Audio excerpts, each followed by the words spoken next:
significa están llenos del Espíritu Santo? Les mencionaba que hay denominaciones religiosas en las cuales este concepto se emplea de formas no bíblicas y que conviene tener claridad en qué consiste. El primer aspecto que aquí se menciona es que ser llenos del Espíritu Santo es tener una vida controlada por el Espíritu. ¿Qué significa eso? Significa que nos sobreponemos a las exigencias de las presiones de nuestra cultura. Buenas noches, adelante. Nuestra cultura es poderosa porque permea nuestros valores, porque presiona socialmente qué cosa es lo más valioso, qué cosa es lo más importante, y donde tienes tu tesoro, ahí tendrás tu corazón. También quiere decir sobreponernos a las concupiscencias de nuestra propia carne. Eso significa que hacer las cosas por nuestra vanidad, hacer las cosas por nuestro orgullo, hacer las cosas por vanagloria. Ese tipo de concupiscencias de nuestra carne, cuando estás controlado por el Espíritu de Dios, tienen que amortiguarse o desecharse, porque de plano no puede tener vigencia. Otro aspecto es discernir y hablar con denuedo la palabra de Dios. Aquí están unos versos que vamos a revisar. Y se refleja cuando hay la llenura del Espíritu Santo en que nuestra vida completa, no nada más áreas X están de alguna manera influidas, sino nuestra personalidad total, todos los componentes de nuestro ser tienen una influencia diferente. Porque el poder de Dios logra lo que no pueden hacer los programas educativos de reacomodamiento, de reeducación y otros conceptos que nosotros manejamos especialmente en la educación pública, pues tienen algún nivel de eficacia, pero comparados con el poder de Dios nada podemos hacer. Lo único que transforma de raíz a una persona es eso. Las otras no son tan confiables. Bueno, vamos a ver ahora algunas de las razones bíblicas que están sobre cada rubro. El primer aspecto dice: lo cual también hablamos no con palabras enseñadas por sabiduría humana, sino con las que enseña el Espíritu, acomodando lo espiritual a lo espiritual. 1 Corintios 2:13. ¿O ignoráis que vuestro cuerpo es templo del Espíritu Santo, el cual está en vosotros, el cual tenéis de Dios, y que no sois vuestros, porque habéis sido comprados por precio? Glorificad pues a Dios en vuestro cuerpo y en vuestro espíritu, los cuales son de Dios. Esta es una de las razones por las cuales les decía que no es tan cierto ese concepto de que somos arquitectos de nuestro propio destino. Eso sería cierto siempre y cuando se tratara de nosotros, que nosotros fuéramos el centro del universo, el centro de la creación. Pero se trata de Jesús, y nosotros somos invitados a formar parte del cuerpo, de lo que Él es cabeza y de lo que Él es el centro. Él sí, se trata de Él, no tanto de nosotros. Mientras tenemos nuestro concepto de que se trata de nosotros, pues ciertamente es jugar agradable con eso de que, porque te pone en un papel de Dios, de que tú eres el arquitecto de tu propio destino. Y hay otra cita por ahí de un verso que viene de Jeremías, que dice que no somos dueños de nuestro propio camino, sino que Dios va acomodando cosas, y que nosotros pues sí tenemos alguna capacidad de decidir, de optar. Tenemos esa libertad que a veces es muy engorrosa, porque es la fuente de todos nuestros errores y de todas las cosas a veces deplorables que cometemos. pero es nuestro legado eterno el que tengamos esa capacidad de optar. Y aunque optamos, hay un Dios que pone los lineamientos y que pone a su Hijo como parte del centro, del reparto de todo lo que nos rodea. Entonces, este es un verso que tiene relación con el punto. ¿No sabéis, dice, que sois templos de Dios y que el Espíritu de Dios mora en vosotros? Fíjense que ahí está algo que confundimos con cierta frecuencia los que venimos de una cultura religiosa. El hecho de ver que el templo puede ser este espacio de 4 paredes o cualquier otro. Y en la Biblia claramente no es así. Dice que el templo eres tuyo y que somos templos porque somos moradas del Espíritu de Dios. Vive en nuestro corazón. Y dice, hay una advertencia: si alguno destruyere el templo de Dios, Dios le destruirá a él, porque el templo de Dios, el cual sois vosotros, santo es. Esa es una de las razones por las cuales dice que adulterios, fornicaciones y cosas por el estilo ni sean mencionadas dentro de nosotros, porque tenemos un templo de Dios que cuidar en cierto nivel de santidad. Ya sé que para quienes provenimos de historias truculentas y oscuras, pues pareciera que esa noción de santidad de nuestro cuerpo está tan alejada y pareciera demagógica, pero es la manera en que Dios transforma y decide nuestro destino con esas percepciones, con esas valoraciones. Bueno, ahora discernir y hablar con denuedo la palabra de Dios. Dice, viene de Efesios 1, 17, 18, para que el Dios de nuestro Señor Jesucristo, el Padre de gloria, os dé espíritu de sabiduría y de revelación en el conocimiento de Él. Pues, ¿qué más necesitamos, verdad? Que Dios nos dé espíritu de sabiduría y de revelación en el conocimiento de Él. Quiero mencionarles, aunque parece un poco abusivo el hecho de estar infiltrando en estas conversaciones un testimonio personal,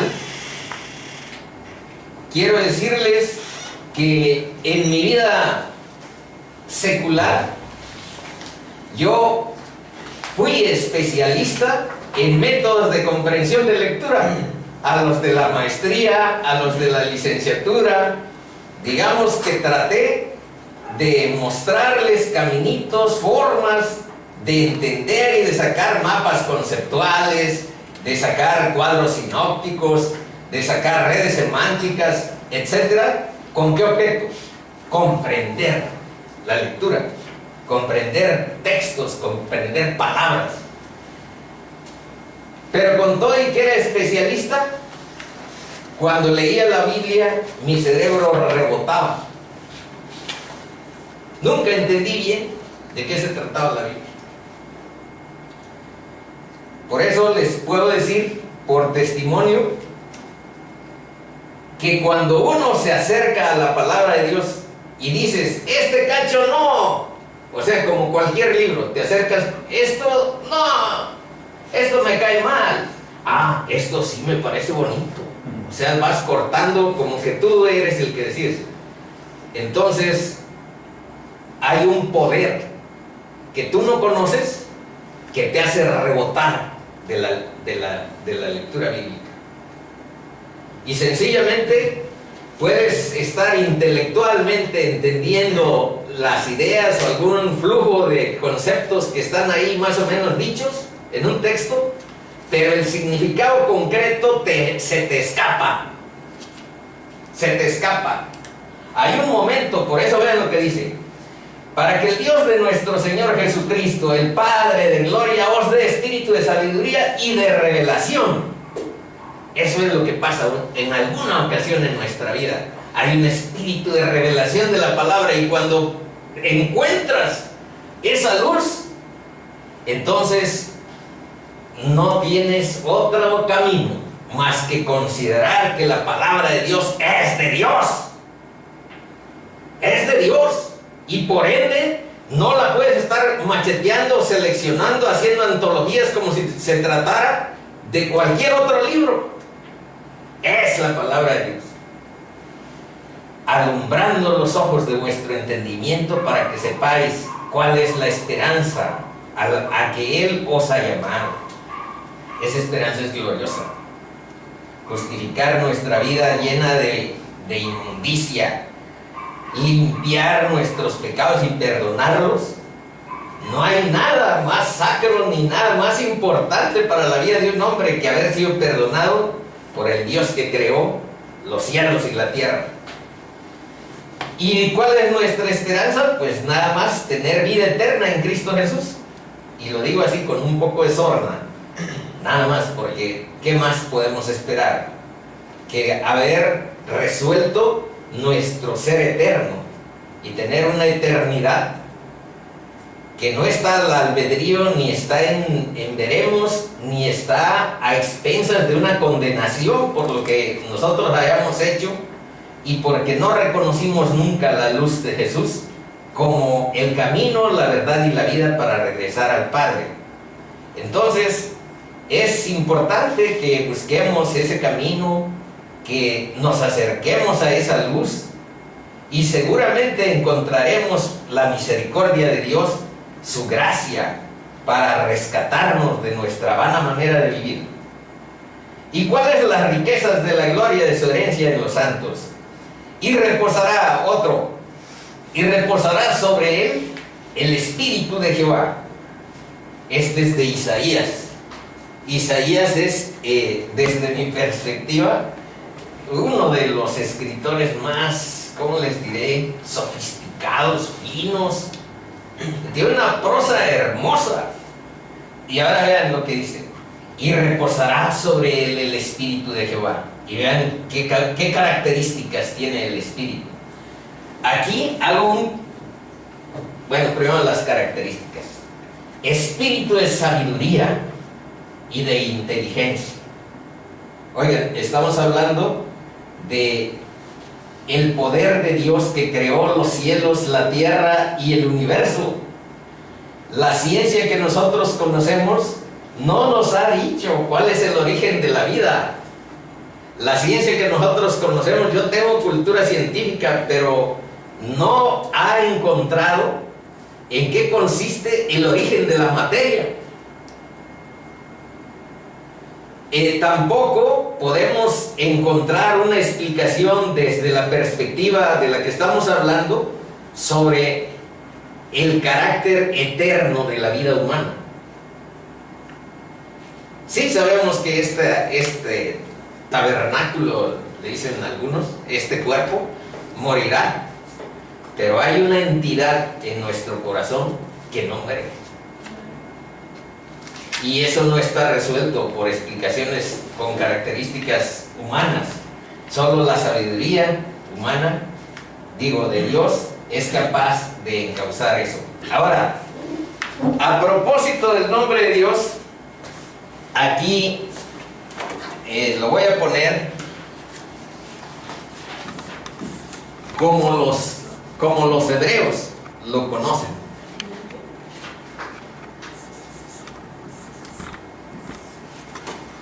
Cuando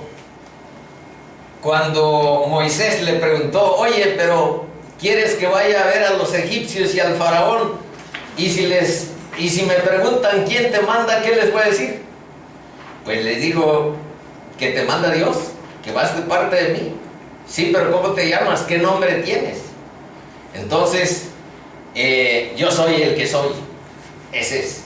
Pero en signos, estas son las 4 letras que designan la palabra de Dios: YHWH.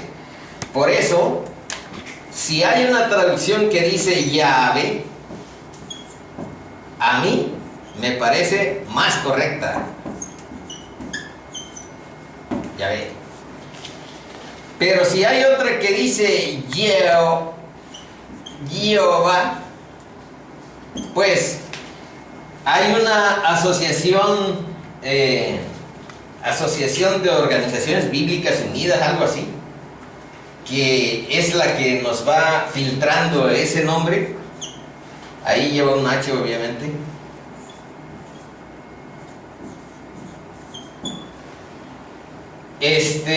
Y por eso, y las referencias de las que nosotros estamos haciendo uso es de la Biblia 1960. Y se hizo esa edición con una influencia importante. Más o menos en los 60, en 60, 61, el Vaticano por primera vez en la historia levantó la prohibición que tenía para que la gente de los católicos ya leyera la Biblia. En 1961 hubo un concilio y ahí es cuando se levanta la prohibición. Entonces, eso explica por lo que nos preguntamos Noemí y yo, ¿por qué nuestras mamás, siendo religiosas, buscando la palabra, nunca tuvieron cultura bíblica? Porque lo tuvieron prohibido. Era pecado leer por tu cuenta, pecado entre comillas, leer por tu cuenta la palabra de Dios. Estaba prohibido y hubo un tiempo en que era penado leer la palabra de Dios. Si te encontraban con una Biblia y leyendo la palabra de Dios por tu cuenta, podrías ser, bueno, aplicándote una pena mayor. Excomulgado y muerto. Hubo un tiempo en que era condenación de muerte. Y a lo mejor no había tantas libros impresos. Y tampoco había demasiadas Biblias impresas, pero es muy nuevo. Por eso mi mamá y mi papá les digo algunas cosas y a poco están sorprendidos, como si no hubieran de alguna manera crecido en un ambiente de la palabra. Y hay correspondencia porque creo que la misa se daba en el latín. Esa es otra. Durante muchos años y de espaldas. O sea, oficiaban la misa en latín para que no escucharan, no entendieran nada de lo que estaban diciendo. O no sé para qué, pues. Y además de espaldas, así, todo hacia allá. Y bueno, venimos de una cultura a donde se ha tenido oscuridad respecto a la palabra de Dios. Tenemos que sacudir esas culturas, abrir, está libre. Cristo rompió el velo del templo y quedó abierto el lugar santísimo para orar a Dios directamente y para pedirle que nos abra su palabra, el entendimiento, lo que ahorita estamos más o menos leyendo. Bueno, vamos a continuar. Y para darle el nombre a Dios, entonces, ¿todos esos son correctos? Mira, yo prefiero esta traducción, pero les digo, y ahorita vi que en realidad está así: Jehová. Esta está así en los textos que ustedes tienen, no es esta.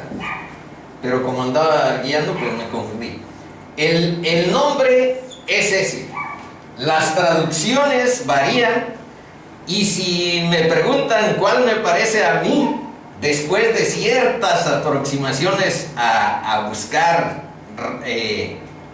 a dónde está lo más ligado a esta traducción, lo más ligado, a mí me parece esta así como está. Ya, H, B, H. Pero pues necesito cambiarle en cada ocasión, porque no está esta traducción en las Biblias que yo tengo. Entonces está esta. Y en la latinoamericana está este nombre. Así, sin las H's. ¿Cuál es la traducción? Creo que lo habías dicho. Yo soy. Yo soy el que soy. Yo soy el que soy. Dile que yo soy el que soy. Pero Entonces, su nombre es espiritual. su nombre es yo soy. Ajá. Yo soy. Su nombre es espiritual. Y ahora otros que han investigado más sobre el nombre dicen, yo soy el que hace posible que sea lo que aún no es. Yo soy el que hace posible que sea lo que aún no es. Y todo tiene alguna relación, por supuesto, pero el nombre es ese, YHWH, y las traducciones varían. Vivimos con cierto flujo ahora, más libertad, y ha habido esas traducciones, pero como hay una secta que se ha llevado este nombre para su denominación, pues a veces causa algo de escozón el nombre, porque esa secta primero dice que Cristo no es Dios y que el Espíritu Santo es como un ángel. Bueno, Cristo es como un ángel, pero el Espíritu Santo es como una fuerza, como una influencia. Y la Biblia claramente dice que Cristo es Dios. Y la Biblia claramente dice que el Espíritu Santo es Dios. Ahora, ¿cómo explicar un Dios que es Padre, Hijo y Espíritu Santo? Eso, pues no sé, yo no lo puedo explicar. Pero sí sé, y les puedo mostrar muchos textos que hablan de que Cristo es Dios y que el Espíritu Santo es Dios. Entonces, tenemos un Dios trinitario, Padre, Hijo y Espíritu Santo. Pero cuando se dice que, o cuando él decía, cuando vemos narraciones, yo soy el Hijo del Hombre. Sí, eso lo dijo Soy el Hijo muchas, de Dios. lo dijo muchas veces, el Hijo del Hombre. Hay un profeta que se llama Daniel que empleó ese término en muchas ocasiones para anunciar la venida del Mesías, y le llamó el Hijo del Hombre porque era hijo de hombres y porque, bueno, hijo de mujer, pero pues de hombres, y porque encarnó, el Dios eterno encarnó en una persona como tú y como yo. Entonces, digamos que de Daniel agarró el nombre, le gustó a Cristo, y en muchas ocasiones decía, ¿y quiénes dicen que es el Hijo del Hombre? Para referirse a sí. ¿Y quiénes dicen que soy? Ciertamente, pero ¿cómo se llama a este tipo que fue a decirle, pero pues enséñanos al Padre? Y le dice, tanto tiempo he estado contigo y no me conoces. O sea, yo soy Dios. Y las veces que adoraron a Jesús, nunca dijo no lo hagas. Yo no soy Dios para que lo hagas, sino aceptó. Y una de las cosas por las que yo anduve en mis conferencias allá en el mundo secular diciendo que la Biblia estaba mal porque Cristo había dicho, a los pobres siempre los tendréis y a mí no siempre me tendréis. Y yo hablé mal en contra de la Biblia, hablé en contra de la Biblia en ese punto, porque me parecía que no era justo decir eso, que a los pobres siempre los tendré. Yo, medio socialista, decía, no, ese es fatalismo sociológico. Acabemos con la pobreza, y para eso debe servir también esta venida. Pero no está hecha la cosa de acuerdo a lo que yo diga, sino de acuerdo a lo que Dios es. Y ciertamente Dios tenía y tiene más valor que pobres y ricos. Él es creador de todo y de todos. Así es que veámoslo en esa perspectiva. Pero también se refiere a los pobres de espíritu, ¿no? Esa parte. Pues esa parte al parecer se refiere, dice, a los pobres siempre los tendréis. No, se refiere a los Pobres. Porque Judas decía, ¿por qué le trastornas el frasco? Tan caro lo vendemos, este perfume lo vendemos y repartimos lo que saquemos de ganancia con los pobres. Eran de la bolsa del dinero. Entonces Cristo le dijo, déjala que me unja. A los pobres siempre los tendréis y a mí no siempre me tendréis. Y eso es lo que más irritaba a los que más sabían de la Biblia, porque él hablaba con esa autoridad. Yo siempre habló como siempre. Y cómo este autoridad. hijo de José, este hijo de María va a decir que es Dios. Sí. Y eso los sacaba de quicio. Y más de dónde venía, ¿no? Porque decían que de Galilea no había surgido nada bueno. Nada bueno. Sí. O sea, de lo más pobre. Bueno, vamos hasta el 5. Dice, moraban entonces en Jerusalén judíos varones piadosos de todas las naciones bajo el cielo. Y viene aquí mencionado una serie, estamos en la página 12. Y hecho este estruendo se juntó la multitud y estaban confusos porque cada uno les oía hablar en su propia lengua y estaban atónitos y maravillados diciendo, mirad, ¿no son galileos todos estos que hablan? ¿Cómo pues les oímos nosotros hablar cada uno en nuestra lengua en la que hemos nacido? Partos, medos, elamitas y los que habitamos en Mesopotamia, en Judea, en Capadocia, en el Ponto y en Asia, en Frigia y Panfilia, en Egipto y en las regiones de África, más allá de Cirene, y romanos aquí residentes, tanto judíos como prosélitos. Bueno, ¿qué se dice aquí? Que una multitud de muchas naciones se había juntado en Jerusalén por la fiesta de Pentecostés.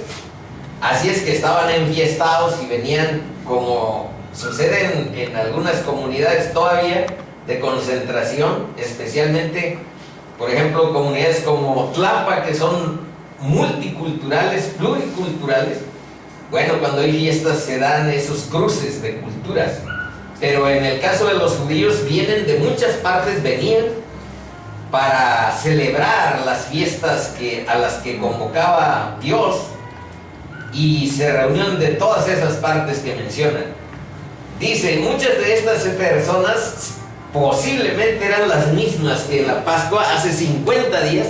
Ya saben que Pentecostés fue 50 días después de la Pascua. Entonces, ¿qué sucedió en la Pascua? Que crucificaron a Dios, que crucificaron a Jesús. Entonces, muchos de los que se quedaron para Pentecostés posiblemente hayan estado también gritando crucifícale en la Pascua. Esas personas que estaban ahí. Dice que los judíos galileos, aquí dice, no son galileos todos estos que hablan. Los judíos tenían otro acento regional y eran considerados por los judíos de Judea al sur como personas simples e ignorantes. Ahí a lo mejor también se necesita hacer un breve esquema, más o menos, para dar una idea. Aquí al sur está Judea, a donde está Jerusalén, y está Belén, por decir algo, en Judea. Más al norte está algo que se llama Samaria, pero más arriba está Galilea, a donde está Nazaret y Capernaum, como ciudades importantes, porque mucho del ministerio donde anduvo Jesús pues fue en esos lugares. Los judíos no les gustaba pasar por Samaria y daban toda una vuelta porque decían que estos eran inmundos, los de Samaria, porque eran judíos que se habían casado con gentiles y estaban mezclados. Entonces, estos que venían aquí a Jerusalén eran pues con fuchi, los trataban con fuchi. porque hablaban entrecortado, porque no tenían la cultura judía, o la tenían pero distorsionada, filtrada por, digamos, formas culturales. Entonces eran hasta cierto punto rechazados. Y vean, la sabiduría de Dios, esto escogió Dios para venir un Galileo a conquistar Judea. Pues ya sabemos que costó sangre, costó vida, costó mucho, pero era lo que estaba escrito que así sucediera, que el maestro naciera en este lugar. Bueno, nació en Belén porque se vino embarazada María y José a un censo que había convocado pues el pretor, el encargado de esta región, el gobernador de esta región. Y en esa venida al censo, pues María tuvo al chaval aquí en esta ciudad, en Belén, a unos cuantos kilómetros, como 13 kilómetros de Jerusalén, está cerca. Pero toda su vida estuvo en Nazaret. Entonces no dice exactamente cuándo regresaron, pero de aquí de Nazaret venían a Jerusalén y otra vez estos fueron los kilómetros que más transitó Jesús y los suyos. Bueno, dice que aquí se consideraban personas simples e ignorantes. Regiones geográficas que en la actualidad en la actualidad corresponden a países que se llaman Irán, Turquía, Egipto y Asia Menor, especialmente estas. En un mapa se pueden fácilmente detectar en dónde están todas estas regiones que aquí se mencionan. Cretenses y árabes les oímos hablar en nuestras lenguas las maravillas de Dios. ¿Qué cosa es lo que sucede entonces cuando conocemos al Espíritu Santo en nuestras vidas y la lucidez o el discernimiento de la palabra de Dios? Que no te puedes callar, que quieres hablar con todo el mundo acerca de las maravillas que Dios tiene. Mi primera reacción, otra vez, pero les digo, no conozco, ni dentro de mi familia, ni dentro de mis compañeros de trabajo, ni dentro de mis amigos, no conozco a nadie que le haya sucedido el fenómeno que a mí me pasó. No conozco a nadie. Entonces, por eso a veces abuso de estar mencionando lo autobiográfico, pero lo digo rápido. Lo primero que quieres decir es a tu gente. Yo me fui a decirle a mi madre a Ostoitlán: sabes que todo lo que nos enseñaste necesitas revisarlo. Hay Dios, hay un camino y hay una forma en que podemos entregar nuestra vida a Cristo y seguir su huella y seguir su caminar, porque esa es la parte que la Biblia dice, la verdad bíblica. Bueno, pero no, ahorita no quiero convencerlos, ni a mi mamá la he podido convencer, ya tienen para 3 años. Tienen sus costumbres, tienen sus tradiciones, tienen sus formatos religiosos y piensan que eso es lo que consagra y eso es lo que santifica y eso es lo que salva. Pero algún día Dios abrirá el entendimiento de todos ustedes y de mi mamá y de mi papá, para entender que no se trata de que se haga según se le antoje a A o a B persona, sino que vayan acercándose a la verdad bíblica y tomen el camino bíblico como algo importante en la vida, porque hay que optar a tiempo para tener en vida el sentido de la salvación que Dios da. Bueno, entonces esas son las maravillas. Y si se acuerda aquí mi post, ya les caí gordo a los del campo después de que tuve esa transformación o ese sentimiento. Les caí gordo de estar hablando de lo mismo. ¿Y de qué? ¿Vean de qué? De las maravillas de Dios. Entonces, un día, seguramente, van a andar cantándole a todos las maravillas de Dios. Ustedes.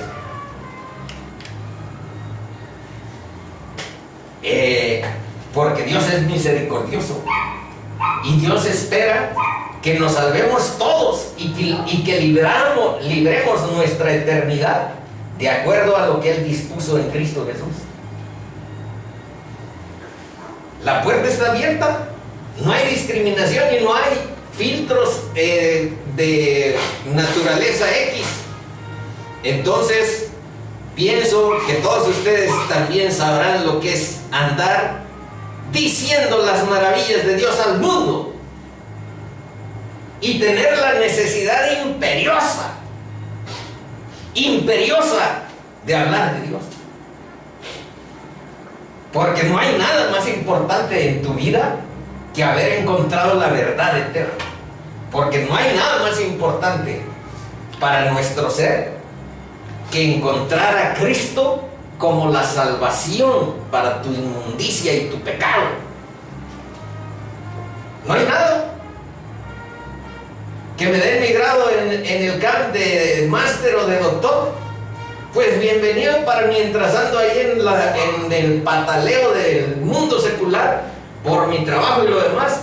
Ya mencionamos la semana pasada, Dios no espera que viva uno recluido en una cueva, cortado con todos. Tampoco espera que seas un pobretón y no tengas nada. Dios espera que tengas en orden tus prioridades y que lo pongas a Él como número uno, porque Él te creó, porque Él te hizo y porque Él es el que te sustenta y te mantiene. Bueno, sigamos. Ahí hay unos versos de Salmos. Tú eres Dios que hace maravillas, hiciste notorio en los pueblos tu poder. Me acordaré de las obras de Ja. Esa es una abreviatura de este nombre que ya borré, de las mismas siglas. Sí, haré yo memoria de tus maravillas antiguas. Proclamad entre las naciones su gloria, en todos los pueblos sus maravillas. Alaben la misericordia de Jehová y sus maravillas para con los hijos de los hombres. Él es quien perdona todas tus iniquidades, el que sana todas tus dolencias, el que rescata del hoyo tu vida, el que te corona de favores y misericordias, el que sacia de bien tu boca, de modo que te rejuvenezcas como el águila. ¿Quieren que les digamos algo de rejuvenecimiento? Fuimos aquí con mí y Rafa a Tlaxcala, jugué fútbol con los de mi generación. Jugué fútbol con los de mi generación y, modestias aparte, metí 2 goles. Y uno en el travesaño. Y uno en el travesaño. Bueno, en realidad. Corre y corre. En realidad, No, me cuesta no ejemplifica eso de rejuvenecer, pero es una ocurrencia. La actitud. Y estaba otra parte. Esta es especial, 12 y 13. Yo les pediría que nos concentráramos en esta parte. ¿Saben por qué? Porque aquí están las 2 grandes reacciones que hay cuando sucede esto que estuvimos viendo. Hablar a las maravillas, etc. Dice, y estaban todos atónitos, perplejos, diciéndose unos a otros. Esta es la primera reacción.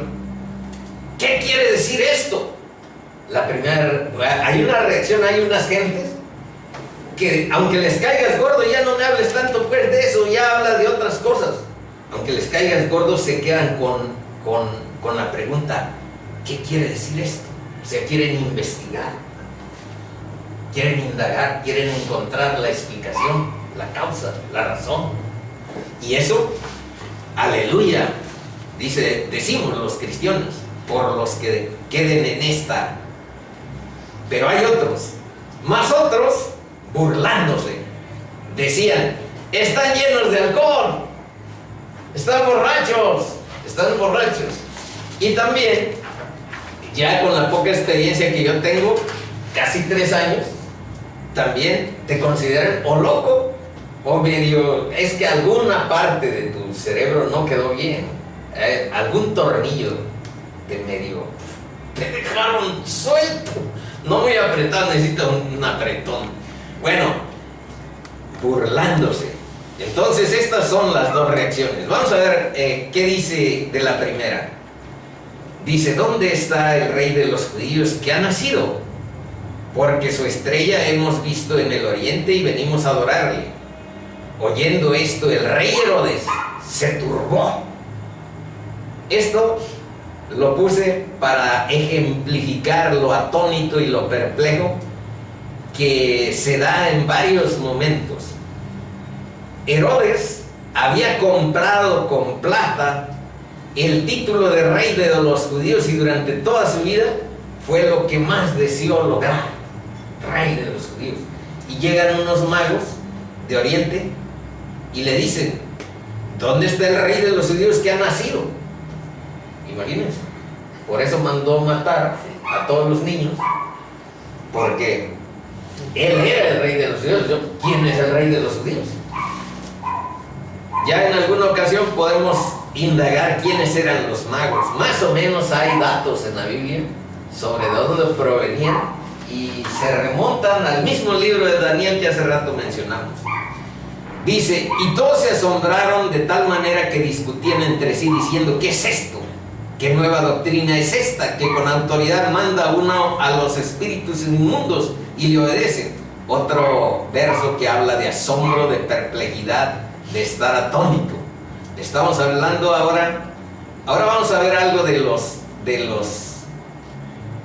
escarnecedores, de los que se burlan.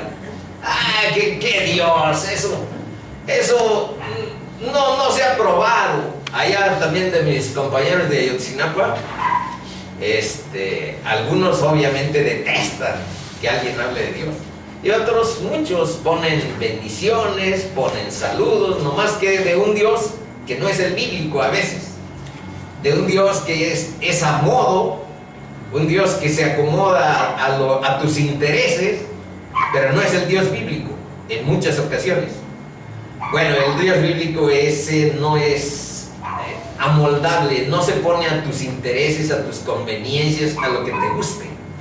El Dios es, punto, como la Biblia lo refleja, lo tienes que aceptar. Él es Dios.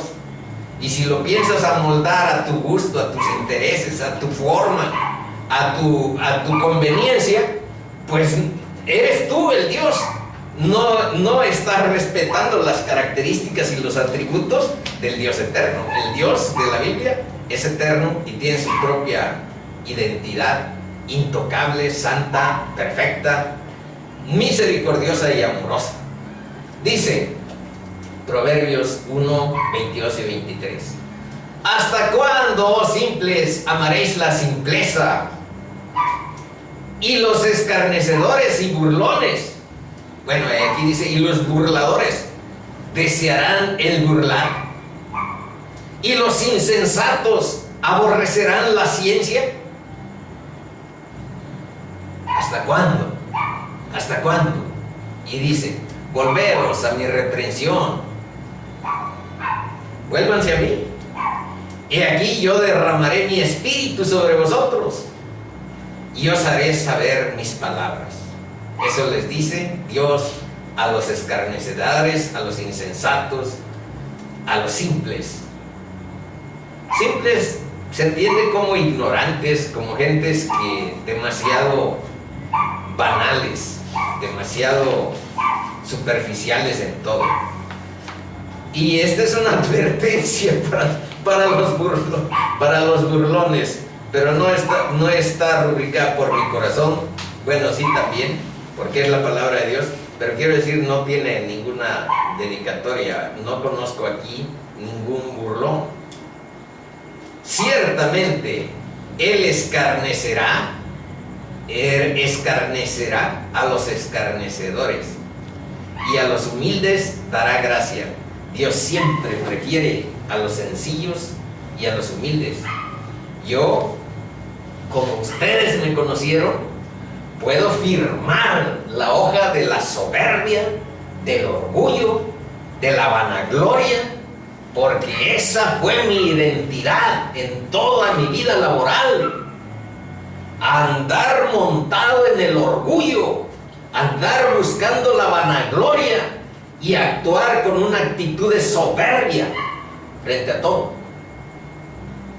Entonces, solo Dios te humilla. Cuando estás subido en ese caballo, Dios te humilla. De mi enfermedad yo digo que no fue ni enfermedad. Bueno, sí fue, pero fue para humillarme y para llamarme y decirme: o estás aquí o no estás aquí. Si estoy aquí, no sabía que existía esto, neta. Ve mi corazón, soy ignorante, brutalmente ignorante. Pero algo entonces pasa con la humildad. Cultivemos un sentido de humildad y de humillación ante Dios. Esas costras de altivez, esas costras de una actitud pedante, soberbia, orgullosa, vanagloriosa, les aseguro que ni en la vida social ni en la vida secular son útiles. Y ante Dios es una ofensa, ante el Dios Altísimo, porque no nos queda a nosotros, somos impuros, somos inmundos, como para qué es tanto así como esa. Bueno, dice: bienaventurados sois por mi causa. Esta es una de las bienaventuranzas que Cristo nos enseñó. Está en Mateo 5. Y vean lo que dice en torno a quienes sufrimos algún vituperio por su causa. Bienaventurados sois cuando por mi causa os vituperen y os persigan y digan toda clase de mal contra vosotros, mintiendo. Gozaos y alegraos, porque vuestro galardón es grande en los cielos, porque así persiguieron a los profetas que fueron antes de vosotros. Otra: el escarnecedor no ama al que le reprende, ni se junta con los sabios. Un proverbio: bienaventurado el varón que no anduvo en consejos de malos, ni estuvo en camino de pecadores, ni en silla de escarnecedores se ha sentado.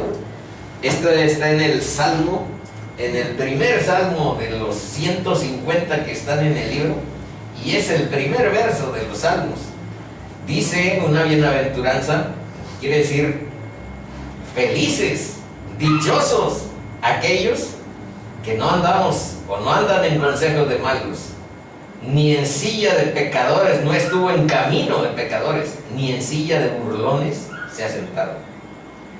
Y este es el verso del que yo les mencioné hace rato. Dice: entonces les abrió el entendimiento.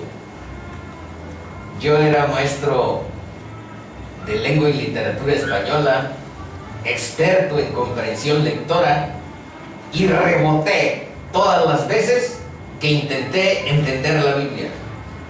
Saqué para mis antologías versos que me gustaron de los proverbios, versos que me gustaron de los salmos, pero eso no significaba que hubiera entendido la naturaleza de la palabra.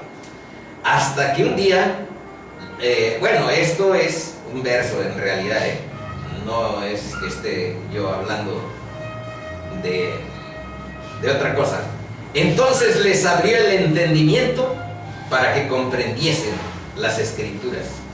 Dios abre el entendimiento para que entendamos su palabra, y la palabra nos transforma. La palabra nos da un sentido de vida diferente y una razón para vivir diferente, porque es el camino de Cristo al que te conduce siempre. Bueno, Ahora ya cerraríamos esta primera parte y te pido, Nimi, que repartas esas, las vamos a ver en la siguiente sesión. El tiempo que nos resta especialmente sería, pues a lo mejor para ver un solo de los cuadros que les va a repartir Noemí, pero también para algunas preguntas que ustedes se hayan formulado, que les inquieten en su corazón respecto a la verdad bíblica. Y como dijimos la vez anterior, es probable que no haya la respuesta oportuna y adecuada en este momento a la pregunta, pero la buscaremos y la trataremos en las sesiones sucesivas, porque no me voy a fingir como experto bíblico cuando tengo 2 años y medio en estas labores, en este ministerio, en esta idea de acercarme a Dios. No más que en 2 años y medio me he dedicado a eso. Pero iremos abriendo la perspectiva de que ustedes hagan algunas preguntas. Entonces, antes de pasar a esta hoja, ¿tienen alguna inquietud, algo que en su corazón está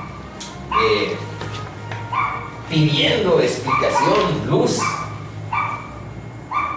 ¿Qué dicen? A ver, Pati, ¿quieres preguntar? En una